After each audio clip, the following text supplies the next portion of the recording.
Eu não...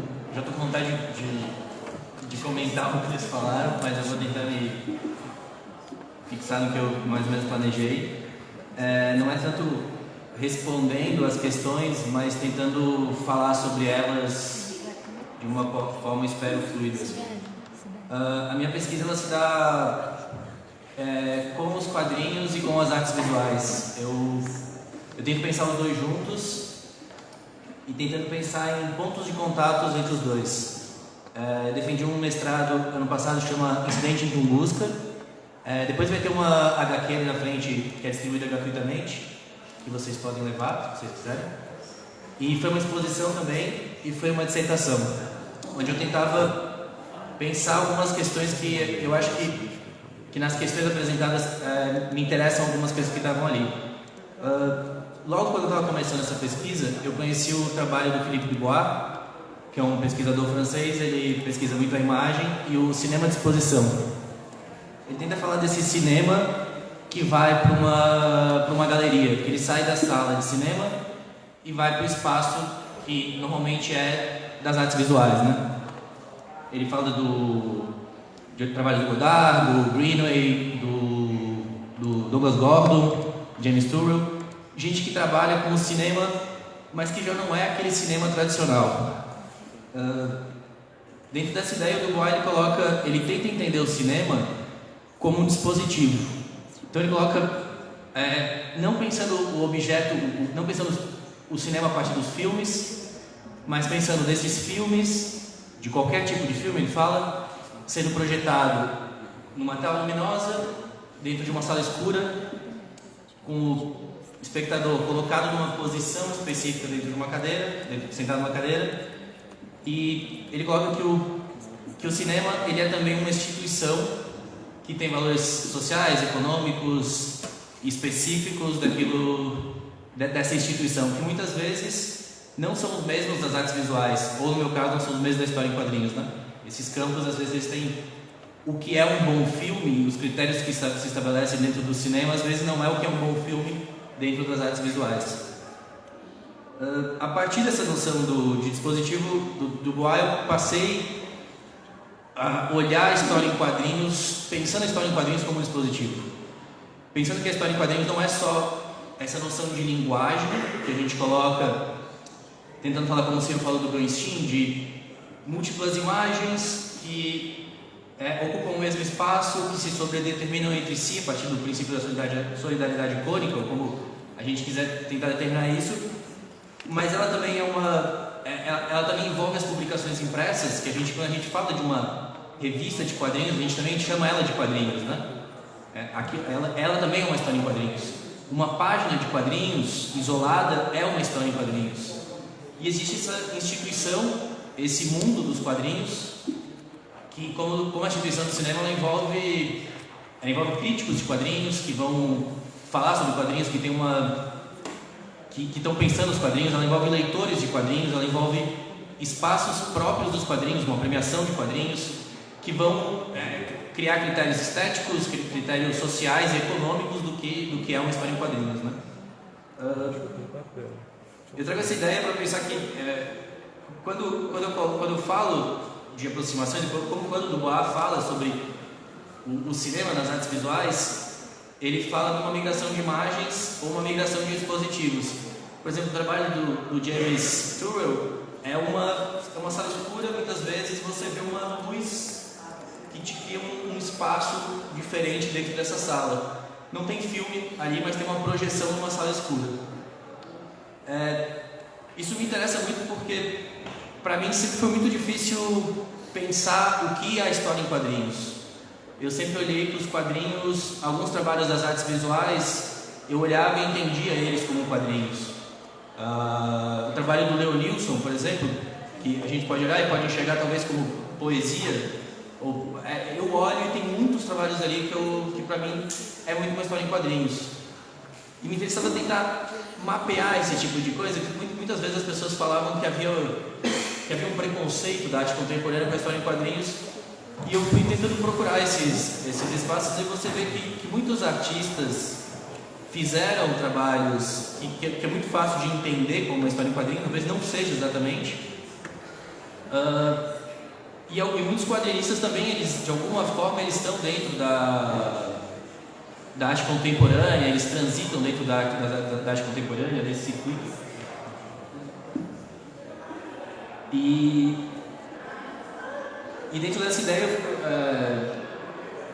eu fui trabalhando com diferentes formatos no meu trabalho e me interessa pensar também a própria publicação. Deixa eu só voltando um pouco. Quando se fala muito nessas aproximações entre o quadrinho e as artes visuais, tentando pensar a ideia de tela, por exemplo, algo que é muito dito por exemplo, o trabalho do Roy Lichtenstein ou da arte pop. Ou seja, você pegar algo de uma imagem que é muito próxima dos quadrinhos, e no caso do Lichtenstein, ou de alguns artistas da arte pop, eles realmente se apropriavam de imagens dos quadrinhos, de uma cena específica e faziam uma pintura. Eles colocavam muito essa relação de uma diferença de tamanho, de algo ou seja, uma pintura grande quando você tem essa HQ pequena, né? E se a gente olhar para outros trabalhos, eu fui me aproximando muito da relação dos artistas que trabalham com publicações, com impressos e com livros de artista. Dentro desse espaço, você começa a encontrar publicações mesmo, que ela é muito fisicamente próxima a um gibi, inclusive na materialidade dela, e que ela não é entendida como uma história em quadrinhos nem pelas pessoas da história em quadrinhos, né? Um caso, por exemplo, o Matt Mullican e o Lawrence Weiner fizeram uma exposição chamada In the Crack of the Dawn, acho que em 91, e o catálogo da exposição, que ele tem uma proposição própria, ele é uma história em quadrinhos. Ele tem uma autonomia com relação à exposição, mas você abre ele é muito uma história em quadrinhos, apesar de que ele talvez não tenha uma narrativa. Ele funciona com uma lógica diferente da lógica da história em quadrinhos. E o que o Lawrence Weiner fala sobre esse trabalho é que onde quer que você abra ele, quando eles fizeram, eles queriam que o leitor se situasse. O leitor poderia abrir, ele não precisava ter necessariamente uma ordem. Ele podia abrir e descobrir aonde ele queria começar, se ele queria ir para frente ou ir para trás. Dentro dessa, eu acho que nessa ideia se olha para a publicação impressa como se ela fosse um espaço expositivo, como se você estivesse dentro de uma galeria.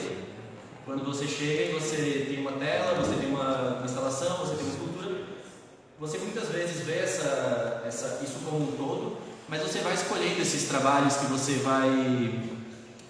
vai querendo ver, a ordem que você quer fazer, por mais que às vezes essa ordem, o artista, o curador, ele tenha te indicado um caminho a seguir, você vai fazendo esse caminho. Às vezes você passa, quando você vai numa Bienal, você passa vários trabalhos, as pessoas às vezes te falam de um trabalho e você nem viu aquele trabalho na exposição.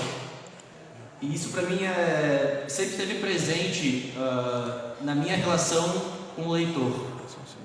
Eu sempre achei que o leitor ele tem essa liberdade com o trabalho. Eu publiquei uma HQ que se chama Promessas de Amor a Desconhecidos Enquanto Espero o Fim do Mundo. Foi publicado em partes, em 3 volumes. O segundo volume, cada volume é diferente, e o segundo volume ele é um envelope que vem com as páginas soltas dentro do envelope. A história fala muito de uma grande manifestação, tem sempre uma relação de ordem e caos, e no começo eu coloco para o leitor que eu organizei uma ordem para aquelas páginas, mas que o leitor ele é livre para encontrar novas leituras, desorganizar essas páginas e encontrar novas leituras. Curiosamente, eu acho que isso é uma coisa que sempre é dada ao leitor. Eu simplesmente escrevi isso para ele, mas quando a gente faz algo, a gente nunca sabe como o leitor vai ler, como ele vai olhar para um trabalho. Eu acho que a leitura, a relação com uma tela, ela nunca é passiva, né? Ela sempre, essa leitura, essa relação, ela sempre é ativa.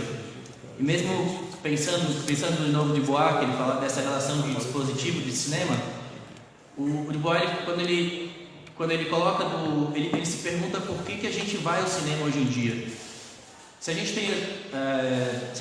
pode assistir, eu posso pegar meu celular e assistir um filme. Eu vim no avião para cá, eu vim assistindo um filme no celular.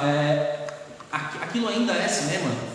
A minha tela é quebrada, ela tem algumas variações, o filme vai ter uma luz diferente que vai estar tocando ali. A relação com aquela tela, ela é diferente de estar numa sala de cinema.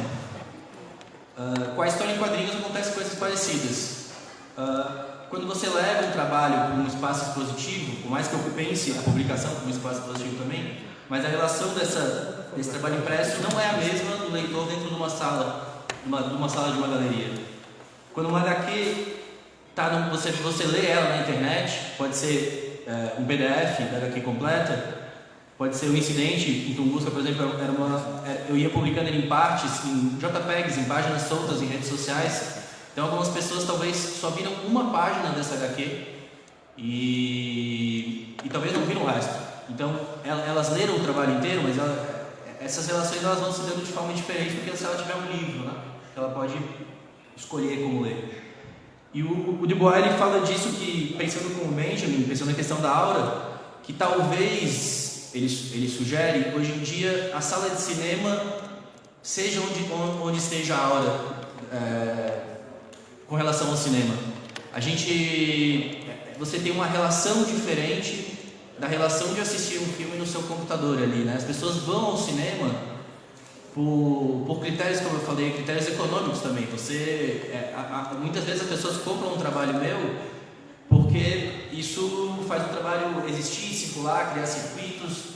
E uma publicação impressa, muitas vezes, essa minha publicação que é gratuita, distribuir uma HQ gratuitamente, é preciso criar um dispositivo para que esse trabalho chegue aos leitores também, né? Não é simplesmente deixar ela em umas mesas e que a pessoa vai pegar como um folder. Então você também precisa criar relações, e às vezes essas relações são econômicas, elas envolvem pagar algo, né? Ou pagar algo altera essa relação. Então essa questão da aura, talvez hoje em dia, e isso me interessa muito nos quadrinhos, ela talvez esteja na publicação impressa. A gente pode ler um trabalho, um PDF na internet, mas quando você vê um trabalho impresso, ele tem uma materialidade, ele tem talvez até uma questão de objeto físico mesmo, questão escultórica numa publicação impressa muitas vezes, né?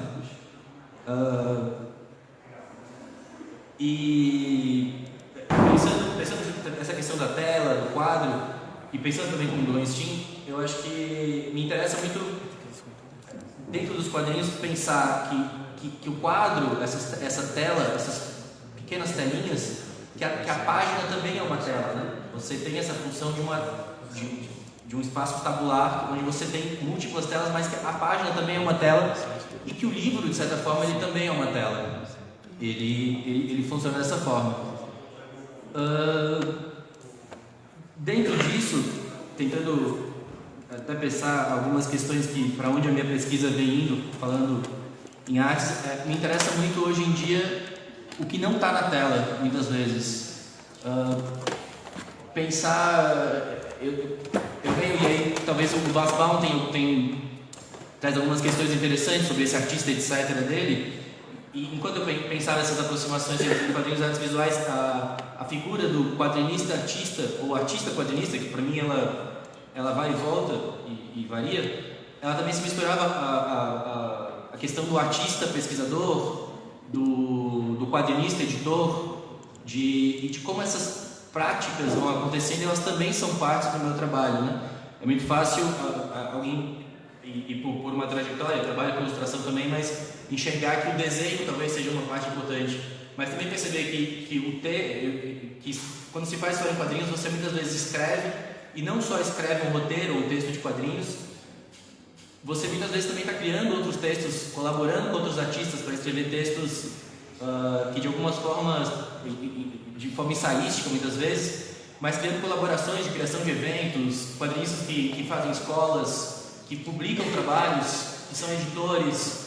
Isso e que muitas vezes dentro das artes visuais isso já é visto como uma parte da experimentação, uma parte da prática do artista, e dentro dos quadrinhos isso acontece de uma forma, essa palavra é complicada, mas de uma forma natural, ela vem acontecendo, e que muitas vezes não é vista como algo que faz parte da prática, né?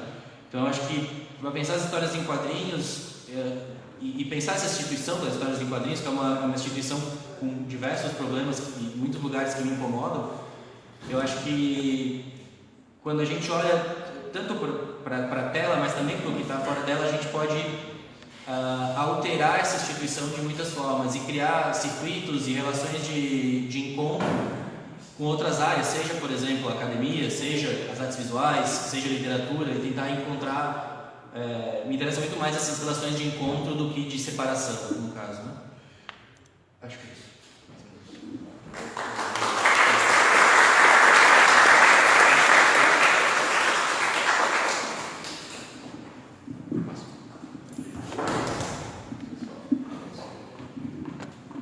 Bom, eu vou passar então a palavra para a professora Ana Beatriz Barroso, que é do Departamento de Audiovisuais da UNB nas áreas de tecnologias contemporâneas.